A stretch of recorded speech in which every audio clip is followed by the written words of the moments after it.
재난이나 지구의 종말을 대비하기 위한 목적으로 21세기형 방주들이 실제로 만들어지고 있습니다.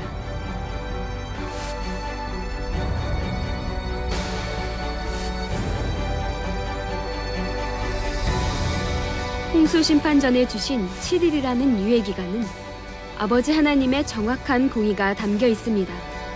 지구의 높은 산까지도 완전히 잠긴 대홍수는 바다에 샘이 터지고 하늘에서 비가 내린다고 해서 가능한 일일까요? 이 시간에는 창세기 7장의 본격적인 대홍수 심판을 말씀드리겠습니다.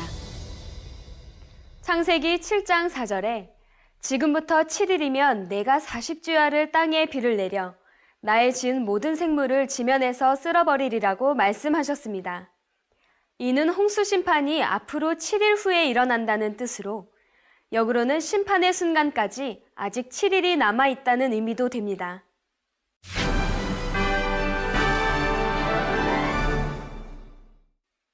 아버지 하나님께서는 홍수 심판이 있기 전에 이미 여러 차례 회개의 기회를 주셨습니다.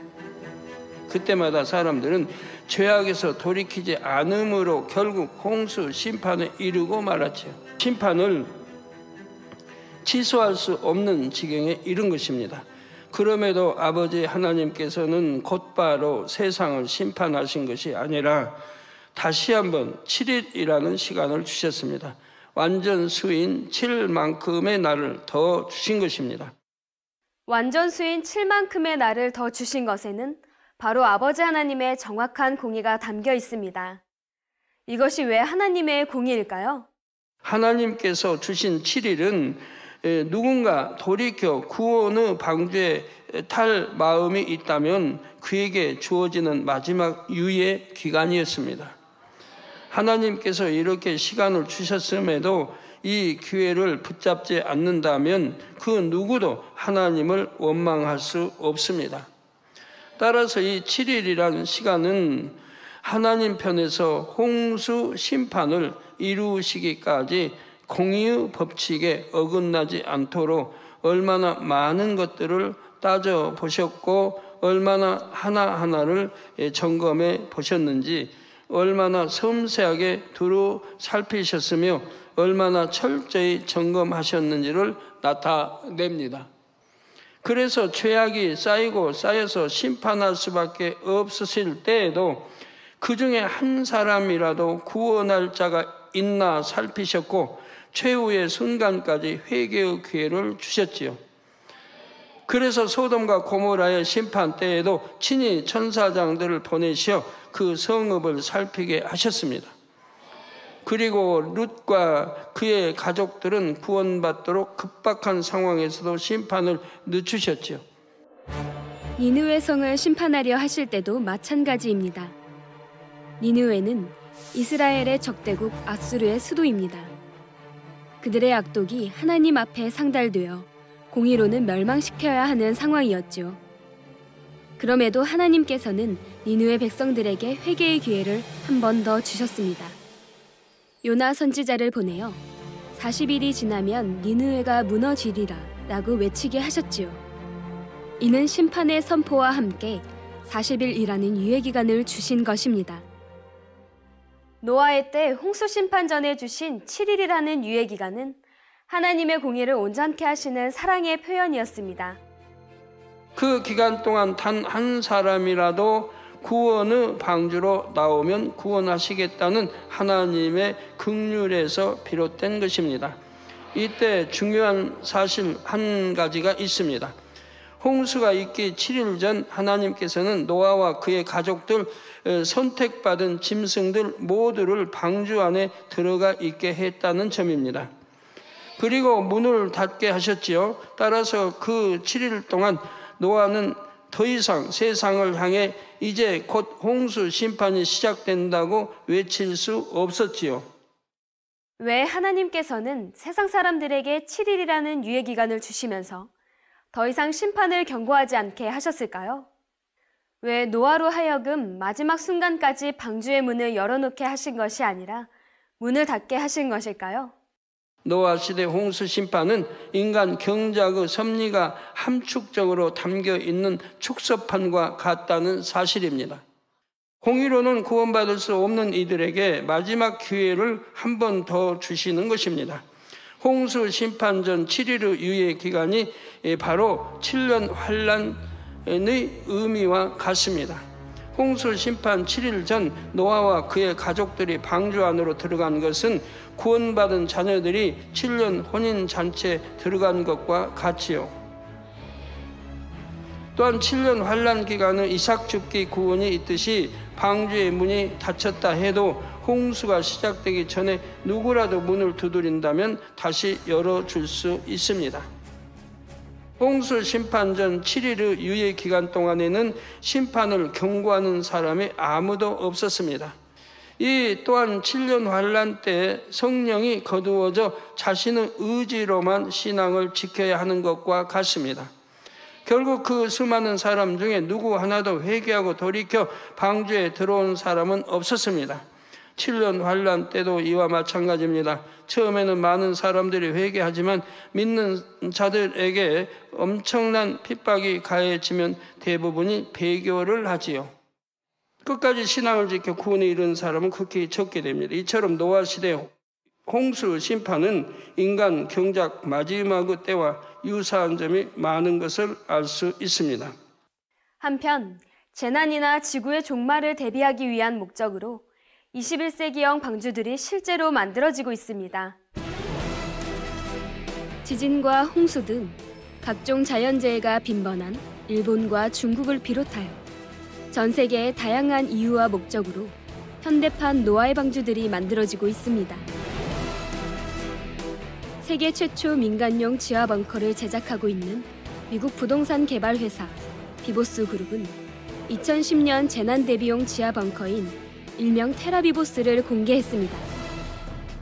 핵폭탄이 떨어져도 견딜 수 있는 이 벙커는 한마디로 첨단 과학의 집합체로 벙커 안에서 1년간 지상과 같은 호화로운 생활을 할 수 있는 것은 물론이고 물에 침수된 채 3주를 버틸 수 있습니다. 또한 완전 밀폐 시스템과 공기정화 장치를 통해 생화학 공격과 방사능까지 막아내며 입구 역시 전차의 공격에도 끄떡없는 방폭 철문이 채용돼 있다고 합니다. 네덜란드 사업가 요한 휘버스 씨가 실물 크기와 같은 현대판 노예 방주를 제작해 화제를 모았습니다. 이 방주는 성경 창세기 기록에 나오는 노아의 방주와 똑같은 크기로 내부도 최대한 흡사하게 제작됐는데 홍수를 견디며 장기간 항해하는 데 필요한 물과 식량 등이 비치돼 있습니다. 이 방주는 홍수가 나기 전까지는 성경 박물관으로 활용될 예정이라고 합니다. 대홍수 심판이 시작되면서 하나님의 근본의 빛이 이 땅에서 거두어졌고 짐승들은 근본의 속성이 드러나게 되었습니다.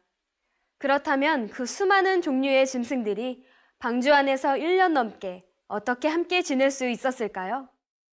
힘센 짐승이 약한 짐승들을 공격하거나 서로 싸워서 해를 끼치는 일이 생긴다면 방주 안은 무질서해졌을 것입니다. 그런데 결과적으로 볼 때 방주 안에서 이런 일은 생기지 않았습니다. 하나님께서는 홍수가 다 끝나기까지 노아의 방주만큼은 근본의 빛으로 둘러주셨기 때문입니다. 이에 짐승들이 방주에서 나올 때까지 근본의 악한 속성을 드러내지 않았고 노아의 말에도 순순히 따랐지요. 짐승들은 자기에게 할당된 공간에서 얌전하게 지냈던 것입니다. 하나님께서는 방주 안에 한정된 공간을 가장 효율적으로 사용할 수 있도록 각 짐승들의 공간을 배치하셨습니다. 창세기 6장 16절에 기록된 대로 방주는 상, 중, 하 3층으로 되어 있지요. 맨 아래층부터 체중이 많이 나가는 순서대로 코끼리, 하마, 콧불 속 기린처럼 덩치가 크고 체중도 많이 나가는 짐승들이 거하도록 했습니다.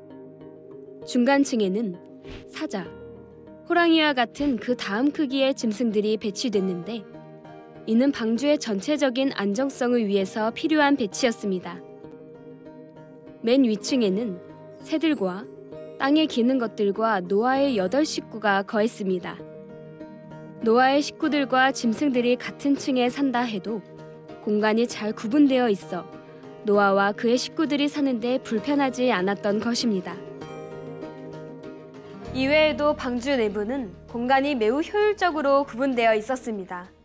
예를 들어 양식을 저장하는 공간이 각 층마다 있었습니다. 만약 어느 한 층에만 양식 창고가 있었다면 짐승들에게 밥을 줄 때마다 오르락 내리락 수고가 얼마나 크겠는지요. 하나님께서는 노아에게 짐승들의 양식 창고를 각 층의 가장 오른쪽 끝에 만들게 하셨습니다. 짐승들에게 하루에 한 번만 양식과 물이 제공되었습니다.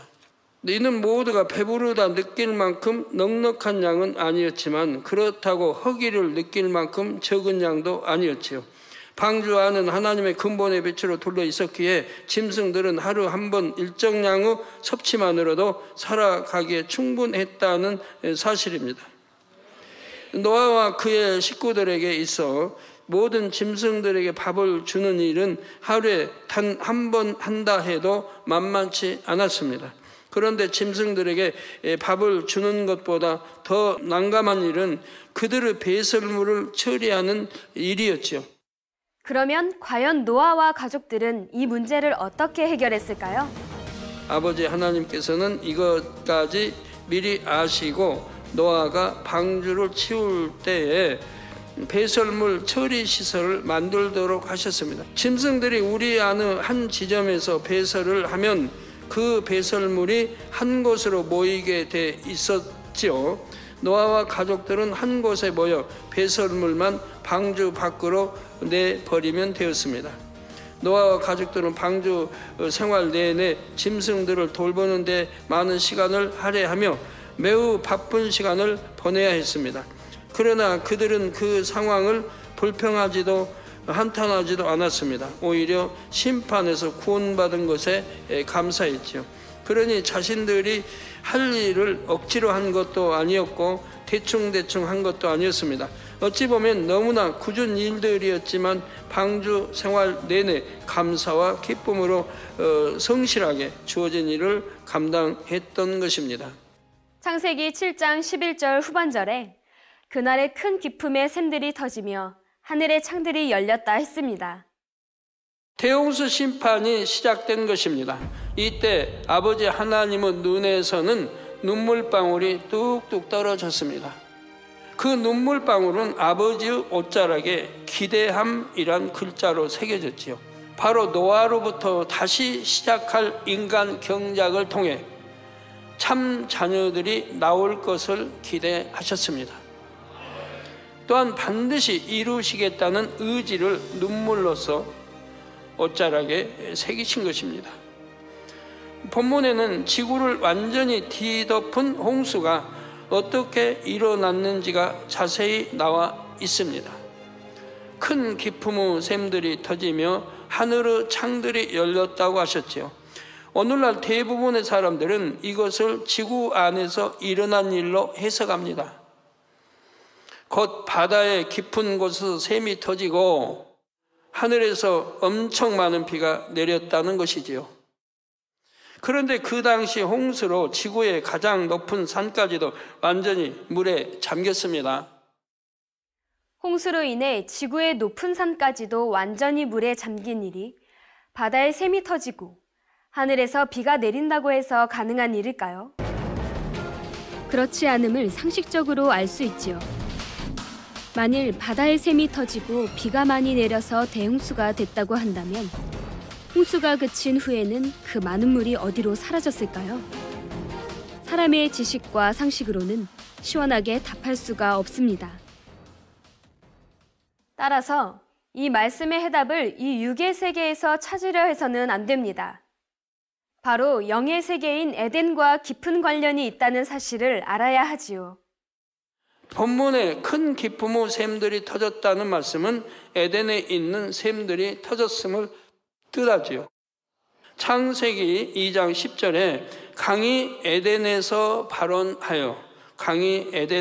발원하여 동산을 적시고 거기서부터 갈라져 내 근원이 되었으니 라고 말씀한 대로입니다. 바로 에덴에 있는 강의 물들이 노아의 대홍수 심판 때 동원되었습니다. 또한 하늘의 창들이 열렸다는 말씀은 둘째 하늘과 첫째 하늘 사이의 통로가 열렸다는 의미입니다. 그 결과 둘째 하늘 에덴에 있던 물들이 이 통로를 통해 첫째 하늘에 있는 이 땅으로 내려오게 된 것입니다. 여기서 창들이라 했죠. 창이 단수가 아니라 복수로 표현되어 있습니다. 이는 둘째 하늘과 첫째 하늘을 연결하는 통로가 한 곳만 열린 것이 아니라 지구 곳곳에 있는 통로들이 함께 열렸다는 사실을 알려줍니다. 그래서 일시에 엄청난 양의 물이 둘째 하늘로부터 이 땅에 쏟아져 내렸지요. 지구의 높은 산까지도 완전히 잠긴 대홍수는 바로 영의 세계인 둘째 하늘의 에덴에서 쏟아져 내린 물이었던 것입니다. 창세기 7장 12절에 40주야를 비가 땅에 쏟아졌더라 했습니다. 하나님께서는 단 하루만 해도 지구가 물에 잠기게 하실 수 있는데 왜 40일 동안 비를 내리게 하셨을까요? 바로 40이라는 숫자에 특별한 의미가 담겨 있기 때문입니다. 하나님께서 지구를 창조하시기 전 영계에서 루시퍼에 의한 커다란 반란 사건이 있었지요. 하나님께서 가장 많은 사랑을 주신 천사장 루시퍼가 천사 3분의 1과 함께 하나님을 대적하는 반란을 일으켰던 것입니다. 이에 대해 베드로후서 2장 4절에 하나님이 범죄한 천사들을 용서치 아니하시고 지옥에 던져 어두운 구덩이에 두어 심판 때까지 지키게 하셨음에 했습니다. 이처럼 루시퍼의 반란은 이내 평정이 됐습니다. 그러나 이 일로 아버지 하나님께서는 깊은 마음의 고통을 당하셔야 했죠. 심히도 공허함을 느끼셨습니다. 이때 영계는 잠시나마 혼돈의 상태가 됐습니다. 이 상황이 창세기 1장 2절에서는 땅이 혼돈하고 공허하며라고 표현되어 있지요. 영계에서 이 혼돈한 시간을 유구 세계의 시간으로 표현한 것이 바로 40이라는 숫자입니다. 이러한 의미가 담긴 40이라는 수에 맞추어 대홍수 심판 때에도 40일 동안 비를 내리셨던 것입니다. 따라서 대홍수 심판 시 40일 동안 비가 내린 데에는 마치 루시퍼의 반란 때와 같은 하나님의 마음의 고통이 깃들어 있다는 사실입니다. 하나님께서 40일 동안 비를 내리는 방법을 택하신 데에는 또 다른 중요한 이유가 있습니다. 그것은 당시 지구에 있던 홍수 이전의 흔적들을 최대한 보존케 하시기 위함이었습니다. 만약 하나님께서 하루 또는 단 며칠 동안 일시에 엄청난 양의 물을 쏟아 부으셨다면 어떤 현상이 나타나겠는지요? 우리나라에서 여름철 집중호우만 내려도 여기저기 물난리로 피해가 발생합니다.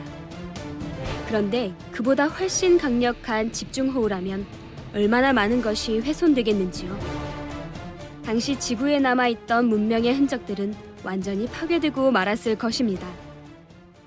노아의 홍수는 마치 컵에 물이 천천히 채워지는 것처럼 40일 동안의 비로 인해 지표면으로부터 물이 차곡차곡 쌓여갔습니다. 그래서 홍수 이전의 문명의 흔적들이 그나마 보존될 수 있었던 것입니다. 대표적인 예로 이집트의 피라미드를 들 수 있습니다.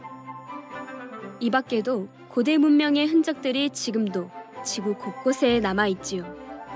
이를 통해 하나님께서는 노아의 후손들이 에덴 동산과 영의 세계에 대한 실마리를 발견할 수 있도록 허락하신 것입니다. 이처럼 노아의 홍수에는 참으로 많은 의미들이 담겨 있습니다. 대홍수 심판을 이루시는 아버지 하나님의 마음은 심히 아프셨습니다. 에스겔 18장 23절에 나 주 여호와가 말하노라. 내가 어찌 악인의 죽는 것을 조금인들 기뻐하랴. 그가 돌이켜 그 길에서 떠나서 사는 것을 어찌 기뻐하지 아니하겠느냐 말씀하신 대로입니다. 노아 시대의 죄악은 공의의 기준에 의해 심판할 수밖에 없는 한계에 이르렀기에 심판을 단행하셨지만 아버지 하나님께서는 새로운 기대를 하셨다 했습니다.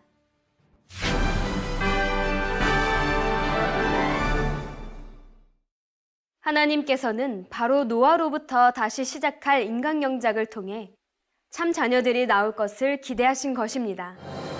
진정으로 마음을 주고받을 수 있는 참 자녀를 얻기까지 천년을 하루같이 하루를 천년같이 변함없이 기다리고 기다리시는 아버지의 마음. 이러한 아버지 하나님의 마음을 알아 시청자 여러분은 신속히 영으로 온영으로 나와 아버지 하나님께 참 기쁨을 드리는 참 자녀가 되시기를 바랍니다. 창조와 과학 마임이었습니다.